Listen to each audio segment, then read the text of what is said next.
Hello friend, आपका स्वागत है हमारे चैनल लर्न विथ राहुल 95 पर। आपका स्वागत है। यहाँ पर ऑब्जेक्टिव, यहाँ पर हम 40 ऑब्जेक्टिव प्रश्न लाए हैं, जिसमें से आप 38 भी सही करते हैं तो इस पर आपका ऑब्जेक्टिव की तैयारी बहुत अच्छी मानी जाएगी। इसमें और 40 आपका एकदम VVI प्रश्न है, जिसमें आपको सल्टे परीक्षा में बहुत से प्रश्न देखने को मिलेंगे। जो चलिए हम यहाँ पर शुरू करते हैं। यहाँ पर 40 प्रश्न है, जिसमें से 4 विकल्प है। इसमें आपको एक विकल्प को सही चुना होगा। ये आप जानते होंगे, ये सब तो आप जानते होंगे। चलिए पहले प्रश्न पर चलते हैं। चलिए जल्दी से प्रश्न, हम आपका समय वक्त कम लेते हुए प्रश्न को जल्दी से जल्दी ख़त्म करने की कोशिश करते हैं। चलिए यहाँ पर पहले प्रश्न स्टार्ट करते हैं।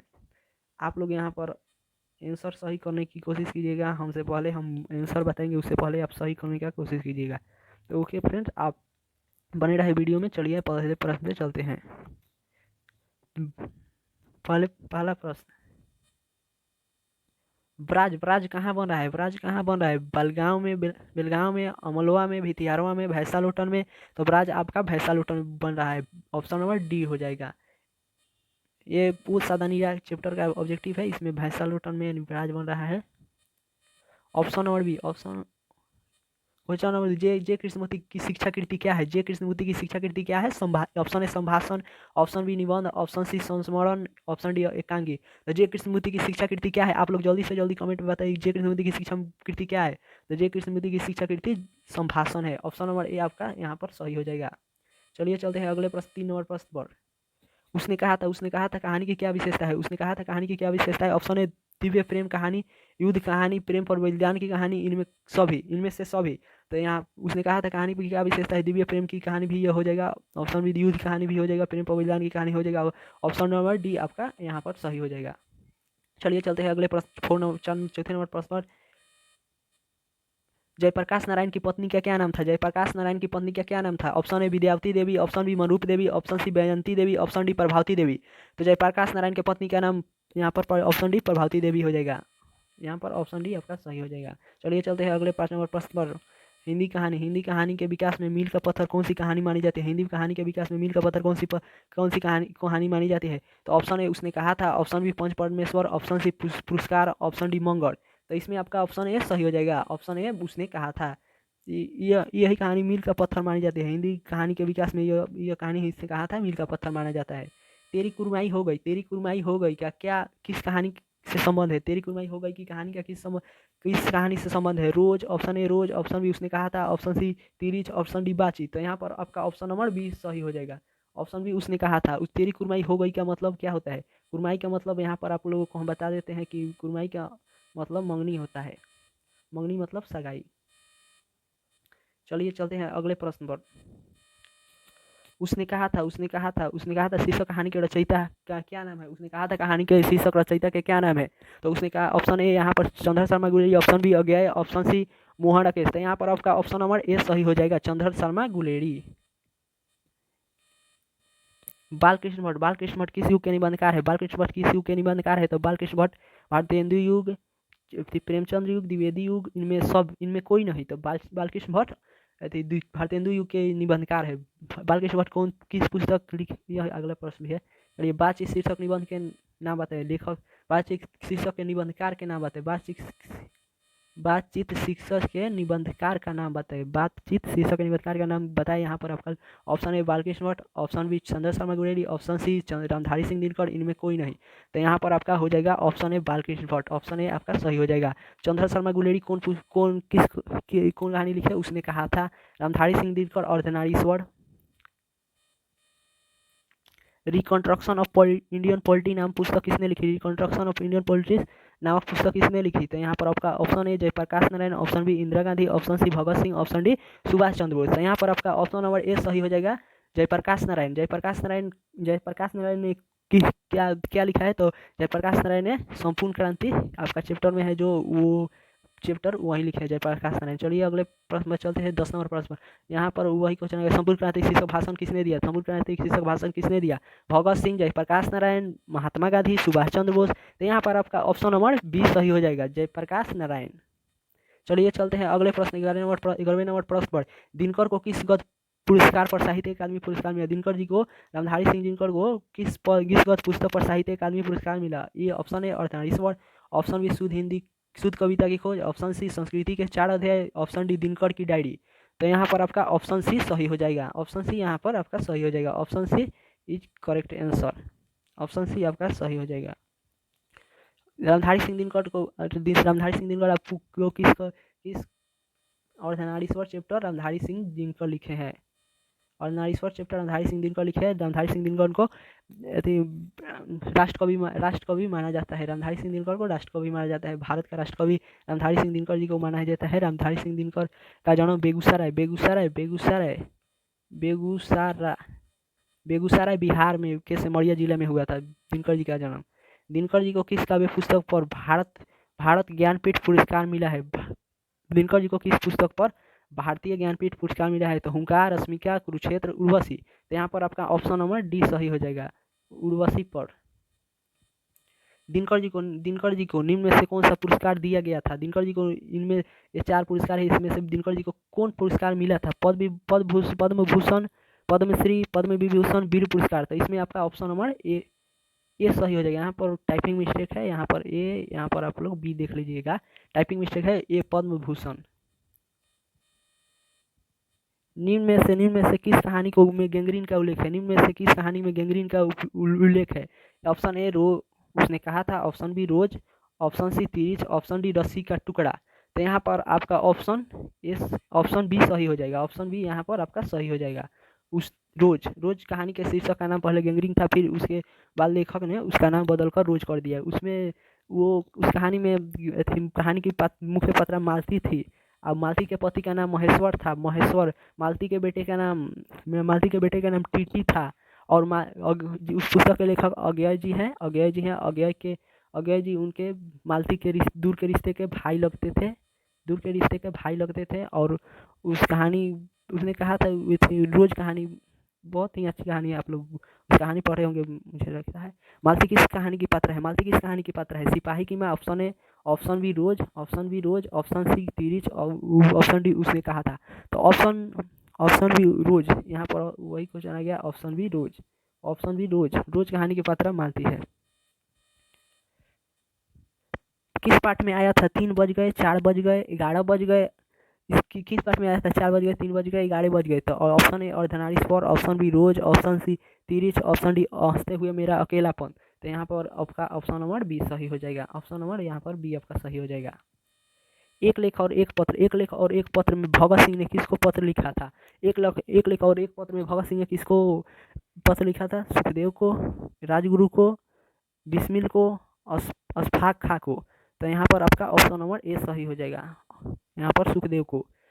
भगत सिंह ने कैसी फांसी को अच्छा माना, कैसी मृत्यु को अच्छा माना है? तो गणेश ये भी क्वेश्चन आपका पूछ सकते हैं। तो भगत सिंह ने देश के बदले दी गई मृत्यु को देश के बदले दी गई फांसी को अच्छा माना है। ये भी क्वेश्चन आप लोगों को क्वेश्चन कराया जाएगा रोज। अब आप लोगों के लिए ऑब्जेक्टिव लाया जाएगा 40-50 ऑब्जेक्टिव। इसी तरह आप लोग 10 दिन क्लास करेंगे रोज, तो आप लोगों की तैयारी अच्छी हो जाएगी। जिनकी तैयारी अच्छी नहीं है उनकी। एक लेख और एक पत्र शीर्षक पाठ के लेखक कौन है? एक लेख और एक पत्र के शीर्षक पाठ के लेखक कौन है? तो भगत सिंह, चंद्रशेखर आजाद, भगवती चारण बेहोरा, चंद्रमा सिंह। तो यहाँ पर एक लेख और एक पत्र शीर्षक पाठ के लेखक कौन है? तो भगत सिंह, चंद्रशेखर आजाद, भगवती चारण बेहोरा, चंद्रमा सिंह। तो यहाँ पर आपका ऑप्शन ए सही हो जाएगा। ऑप्शन ए सही हो जाएगा, भगत सिंह। सिपाही की माँ का रचयिता कौन है? सिपाही की माँ का रचयिता कौन है? Mohan Rakesh, option B Ramkumar Verma, option C Agyeya, option D Jagdish Chandra Mathur. तो यहाँ पर आपका ऑप्शन नंबर ए सही हो जाएगा। ऑप्शन नंबर ए आपका सही हो जाएगा। Option A is the correct answer. Mohan Rakesh के बचपन का क्या नाम था? मदन मोहन गुगलानी, कृष्ण मोहन मुगलानी, राधा कृष्ण मुगलानी, रामकृष्ण मुगलानी। तो यहाँ पर आपका मदन मोहन गुगलानी हो जाएगा। तो आपका ऑप्शन नंबर ए सही हो जाएगा। चलिए अगले प्रश्न चलते हैं। किस पाठ में आया है? बचपन से ही आपका ऐसा वातावरण रहना अत्यंत आवश्यक है जिसमें जो स्वतंत्रता पूर्वक हो। तो ऑप्शन ए तिरिच, ऑप्शन बी शिक्षा, ऑप्शन सी हंसते हुए मेरा अकेलापन, ऑप्शन डी अर्धनारीश्वर। तो यहाँ पर आपका ऑप्शन नंबर बी सही हो जाएगा। शिक्षा पाठ में आया था, बचपन से ही हमारा ऐसा वातावरण में रहना चाहिए आवश्यक है जो स्वतंत्रता पूर्वक हो। जे कृष्णमूर्ति किस रूप में देखे जाते हैं? यहाँ पर आप लोगों को ऑप्शन ए महामुनि सी, ऑप्शन बी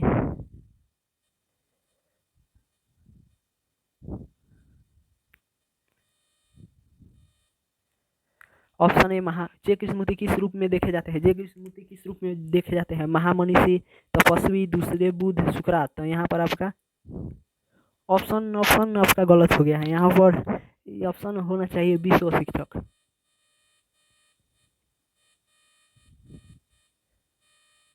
विश्व शिक्षक आपका ऑप्शन होना चाहिए।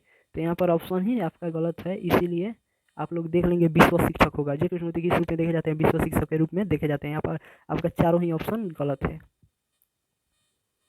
तिरिच तिरिच बिस्कापर जहरीला लिजार्ट में कितना जहर होता है? तिरिच बिस्कापर जहरीला लिजार्ट में कितना जहर होता है? गेहुआ सांप के बार से ज़्यादा, काले नाग के 100 गुना ज़्यादा, काले नाग से 100 गुना ज़्यादा, कैरे सांप से भी ज़्यादा, नागिन से थोड़ा कम। तो यहाँ पर आपका ऑप्शन नंबर 20 सही हो जाएगा, काले नाग से 100 गुना ज़्यादा। जूठन क्या है? जूठन क्या है? जूठन इसमें आप बताएंगे जूठन क्या है? रेखा चित्र, शब्द चित्र, कहानी, आत्मकथा। तो यहाँ पर आपका ऑप्शन नंबर डी सही हो जाएगा। Option number D is correct answer. Option number D आपका सही हो जाएगा।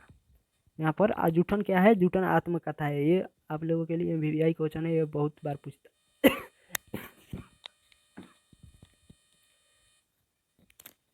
सदानीरा किस नदी को निमित्त बनाकर लिखा गया है? सदानीरा किस नदी को निमित्त बनाकर लिखा गया है? गंगा नदी, गंडक नदी, यमुना नदी, गंगन सावड़ी। तो यहाँ पर आपका ऑप्शन नंबर 20 सही हो जाएगा। गंडक नदी को निमित्त बनाकर सदानीरा गंडक नदी को निमित्त बनाकर लिखा गया है। ओ सदानीरा जगदीश चंद्र माथुर रचित किस पाठ से संकलित है? तो बोलते छंद, 10 तस्वीरें जिन्होंने जीना सीखा, नर्मदा। तो आपका ऑप्शन नंबर यहाँ पर ए सही हो जाएगा। ऑप्शन नंबर ए आपका सही हो जाएगा, बोलते छंद। धांगड़ धांगड़ शब्द का अर्थ उड़ाव भाषा में क्या होता है? धांगड़ शब्द का अर्थ उड़ाव भाषा में क्या होता है? भारी शरीर वाला मजदूर, भाड़े का मजदूर, दौड़ने वाला मजदूर, लंगड़े शरीर का मजदूर। तो यहाँ पर आपका ऑप्शन नंबर 20 सही हो जाएगा, भाड़े का मजदूर। धांगड़ शब्द का अर्थ उड़ाव भाषा में क्या है? भाड़े का मजदूर। आप लोग इसको याद, ये बहुत ही वीवीआई प्रश्न है। धांगड़ शब्द का अर्थ भाड़े का मजदूर हो जाता है उड़ाव भाषा में। दूसरी परंपरा की खोज पुस्तक किसने लिखी? दूसरी परंपरा की खोज पुस्तक किसने लिखी? अरुण कमल, रामधारी सिंह दिनकर, नामोर सिंह, कर्मेंद्रु शिशिर। तो यहाँ पर आपका ऑप्शन नंबर सी सही हो जाएगा, नामोर सिंह, कर्मेंद्रु शिशिर। अज्ञेय द्वारा संपादित दूसरा सप्तक में एक कवि के रूप में कौन सामने है? अज्ञेय द्वारा संपादित दूसरा सप्तक में एक कवि के रूप में कौन सामने है? अशोक वाजपेयी, रघुवीर सहाय, मुक्तिबोध, ज्ञानेंद्र पति। तो यहाँ पर आपका ऑप्शन नंबर 20 सही हो जाएगा, रघुवीर सहाय।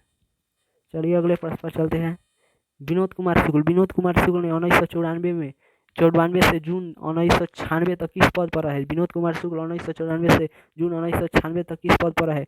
मुख्य साहित्यकार, अतिथि साहित्यकार, मुख्य संयोजक, मुख्य सलाहकार। तो यहाँ पर आपका ऑप्शन नंबर 20 सही हो जाएगा, मुख्य अतिथि सलाहकार। चलिए अगले प्रश्न पर चलते हैं। 31 नंबर प्रश्न पर सिपाही की माँ एकांकी में कुंती कौन है? विसंदेही की बहन, सिपाही की माँ, पड़ोसिन, मुन्नी।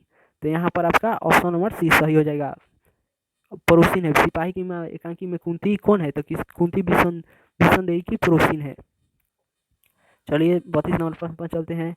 हंसते हुए मेरा अकेलापन किसकी कृति है? हंसते हुए मेरा अकेलापन किसकी कृति है? मलयज, ओम प्रकाश वाल्मीकि, नामोर सिंह, जे कृष्णमूर्ति। तो यहाँ पर आपका ऑप्शन नंबर ए सही हो जाएगा, मलयज। चलिए अगले प्रश्न पर चलते हैं। 33 नंबर प्रश्न पर चलते हैं। तिरिच क्या है? अनिष्टकारी उपग्रह, आतंकवादी संगठन, छिपकली प्रजाति का एक विषैला जीव, इनमें से कोई नहीं। तो यहाँ पर आपका ऑप्शन नंबर सी सही हो जाएगा, छिपकली प्रजाति का एक विषैला जीव।